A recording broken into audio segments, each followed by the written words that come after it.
Hello दोस्तों, कैसे हैं सभी आप लोग। दोस्तों आपका स्वागत है ललित मास्टर कोयल यूट्यूब चैनल में। दोस्तों आज मैं आपके लिए दोबारा एक वीडियो लेके आया हूं कि एप्लीकेशन कैसे लिखें, प्रार्थना पत्र कैसे लिखें। बहुत सारे लोगों का कमेंट था कि हमको प्रार्थना पत्र लिखना समझ में नहीं आया, आप दोबारा से बताइए। तो मैंने 2 वीडियो पहले भी बना रखी हैं, मैं एक वीडियो फिर बना देता हूं कि प्रार्थना पत्र कैसे लिखें। देखिए, प्रार्थना पत्र लिखने के लिए सबसे पहले हमको क्या चाहिए होता है, एक पेपर और एक पेन की आवश्यकता पड़ती है। पेपर और पेन हमने ले लिया है, और पेन कोशिश करें पेपर हमारे पास A4 साइज़ का होना चाहिए। A4 साइज़ का जो पेपर होता है उसकी लंबाई में उसको इस तरीके से मोड़ लें, थोड़ा आप ऐसे करके उसको मोड़ लें।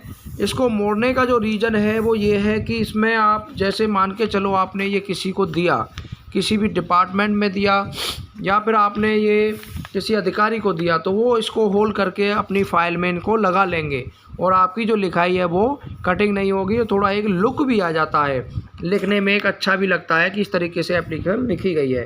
तो दोस्तों अब बात करते हैं कि एप्लीकेशन लिखते कैसे हैं। तो देखिए, एप्लीकेशन का हमारे दैनिक जीवन में क्या महत्व है, पहले ये जान लीजिए। आपको हर एक कदम पर जीवन में एप्लीकेशन की आवश्यकता पड़ती है।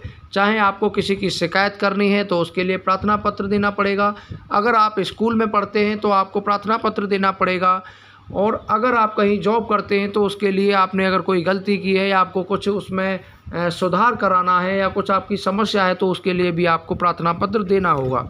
यानी कि प्रार्थना पत्र का हमारे दैनिक जीवन में बहुत ही महत्वपूर्ण स्थान है। हम बिना प्रार्थना पत्र के कोई भी काम नहीं कर सकते। हाँ, वो बात एक अलग है कि डिजिटल ज़माना है, अब ईमेल का ज़माना आ गया है, ईमेल कर देते हैं, लेकिन फिर भी अभी हमें प्रार्थना पत्र की बहुत ज़्यादा आवश्यकता पड़ती है। तो आइए हम बात करते हैं कि प्रार्थना पत्र लिखते कैसे हैं। तो देखिए, सबसे पहले मैंने बताया था कि पेपर को इस तरीके से मोड़ लेंगे, A4 साइज़ पेपर ले लेंगे। उसके बाद में हम यहाँ लिखेंगे, हिंदी में मैं लिखना बताता हूँ, यहाँ लिखेंगे प्रार्थना पत्र। अब यहाँ लिखेंगे हम सेवा में। अब देखिए, ये सेवा में मैंने जो लिखा है इसमें यहाँ 2 इन्वर्टेड कॉमा ज़रूर लगाने हैं। अगर आप कॉमा नहीं लगाएंगे तो ये गलत माना जाएगा सेवा में। और यहाँ माँ पर बिंदी लगानी है। अगर कोई महिला है तो श्रीमती, अगर कोई पुरुष है तो श्रीमान, श्रीमान। अब मान के चलो आप कहीं जॉब करते हैं, या मान के चलो आप किसी कंपनी में जॉब करते हैं, आप मान के चलो आप जियो में जॉब करते हैं, जियो कंपनी में। एक सपोज दैट ले लेते हैं, मतलब एक अनुमान है कि आप जियो में काम करते हो। श्रीमान जियो प्रबंधक महोदय, या फिर आप जिसको भी लिखना चाहते हैं, आप अगर प्रबंधक महोदय को नहीं लिखना चाहते, आप उनसे कोई मतलब उनके जूनियर कर्मचारी को लिखना चाहते हैं तो उनको भी आप लिख सकते हैं, उनका डेजिनेशन लिख सकते हैं। या फिर आप उनके सीनियर को लिखना चाहते हैं तो आप उनका भी डेजिनेशन लिख सकते हैं। और यहाँ पर लिख देंगे आप अपना एड्रेस, यानी कि आप जहाँ के लिए कहीं भी जॉब कर रहे हैं, जिस भी डिस्ट्रिक्ट में आप जॉब कर रहे हैं वो आप यहाँ लिख देंगे। उसके बाद लिखेंगे यहाँ विषय। विषय, विषय क्या है, किस रीजन में आप जो है एप्लीकेशन या प्रार्थना पत्र देना चाहते हैं। मान के चलो आपने कोई गलती कर दी, फिर आपको या कोई रिजाइन देना है, या फिर आपको मतलब कुछ भी आपकी आवश्यकता है, या फिर आपको अवकाश चाहिए, तो यहाँ लिखेंगे अवकाश, अवकाश के लिए प्रार्थना पत्र। अगर आपकी सिम खो जाती है तो आपको उसमें भी इसी प्रकार के लिखना है। अगर आपको एप्लीकेशन थाने में देनी है तो आप यहाँ लिखेंगे श्रीमान थाना अध्यक्ष महोदय, थाना अध्यक्ष महोदय, और उस थाने का नाम लिख देंगे। और विषय लिखेंगे कि सिम खो जाने के संबंध में, या फिर चोरी हो जाने के संबंध में, या फिर जो भी आपकी समस्या है तो थाने में इस प्रकार से दी जाती है, या फिर झगड़ा हो जाने के संबंध में।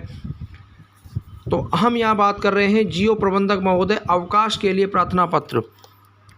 तो यहाँ लिखेंगे, यहाँ सेवा के नीचे यहाँ लगाएंगे महोदय, या कॉमा लगाएंगे। यहाँ लिखेंगे निवेदन ये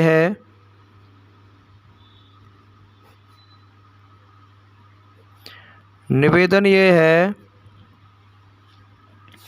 कि मैं जो भी आपका नाम है, यहाँ लिख देंगे नाम, और यहाँ लिख देंगे एम्प्लॉय कोड। जो भी आपका एम्प्लॉय कोड है, यहाँ एम्प्लॉय कोड लिख देंगे। मैं एम्प्लॉय कोड इतना आपके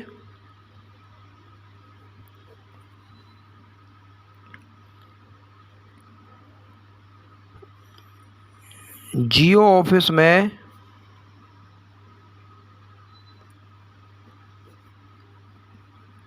जो भी आप काम करते हैं अपना डेजिग्नेशन लिख देंगे। पद पर कार्यरत हूँ। मैं इंग्लिश में भी आपको बताऊंगा लिखना किस तरीके से आपको लिखना है। कार्यरत हूँ। और इसके बाद में आप लिखेंगे कि मेरी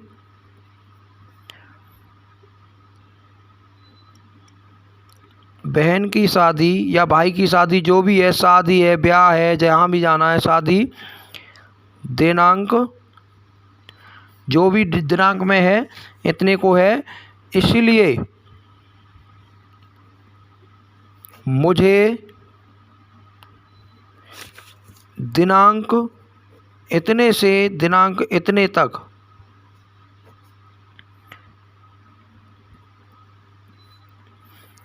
अवकाश की अति आवश्यकता है।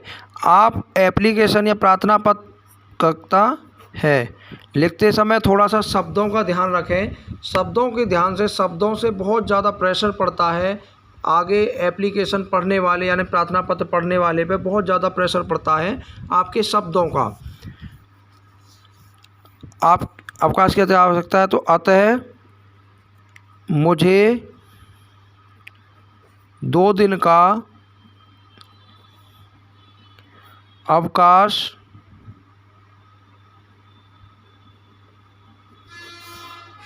प्रदान करने की। अब देखो यहाँ कुछ लोग लिख देते हैं कि अवकाश प्रदान करने का कष्ट करें, तो वो जो कष्ट शब्द जो लिखते हैं वो बहुत ही गलत है, क्योंकि कुछ लोगों को लगता है कि जैसे कि आप उनको निर्देश दे रहे हैं कि कष्ट, तो कष्ट शब्द ना लिख के आप लिखिए करने की कृपा करें,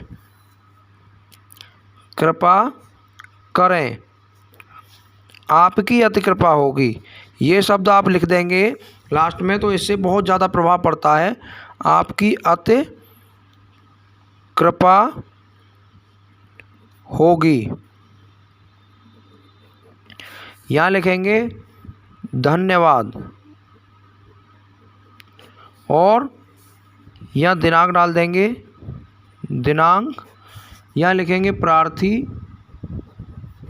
जो भी है आप यहाँ प्रार्थी में अपना नाम और डेजिग्नेशन लिख देंगे। तो ये आपकी एप्लीकेशन कंप्लीट हो जाएगी। तो इस तरीके से आपको एप्लीकेशन लिखनी है जिससे कि पढ़ने वालों पर भी बहुत ज़्यादा प्रभाव पड़ता है। आप इसी प्रकार की अगर वीडियो चाहते हैं तो प्लीज़ हमारे चैनल को सब्सक्राइब करें, हमें कमेंट करके बताएं कि आपको हमारी वीडियो कैसी लगी। और अगर आप हमसे कोई क्वेश्चन समझना चाहते हैं तो आप हमको व्हाट्सअप कर सकते हैं। ओनली व्हाट्सअप करना है, वीडियो कॉल नहीं करनी है, कॉल नहीं करनी है, ओनली आपको व्हाट्सअप करना है। और मेरा व्हाट्सअप नंबर है, आप नोट कर सकते हैं, 9568121216। ये मेरा व्हाट्सअप नंबर है। आप मेरे को इस व्हाट्सअप नंबर पर कांटेक्ट कर सकते हैं। केवल आपको व्हाट्सअप करना है, आपको फ़ोन नहीं करना है, आपको मेरे को वीडियो कॉल नहीं करनी है, ओनली व्हाट्सअप करना है। तो आपको अगर मैथ में किसी प्रकार का कंपटीशन से संबंधित कोई क्वेश्चन चाहिए या आपको जिस प्रकार की वीडियो चाहिए तो आप मेरे को इस नंबर पर भी बता सकते हैं। लेकिन कोशिश करें कि आप हमको केवल कमेंट में ही बताएं।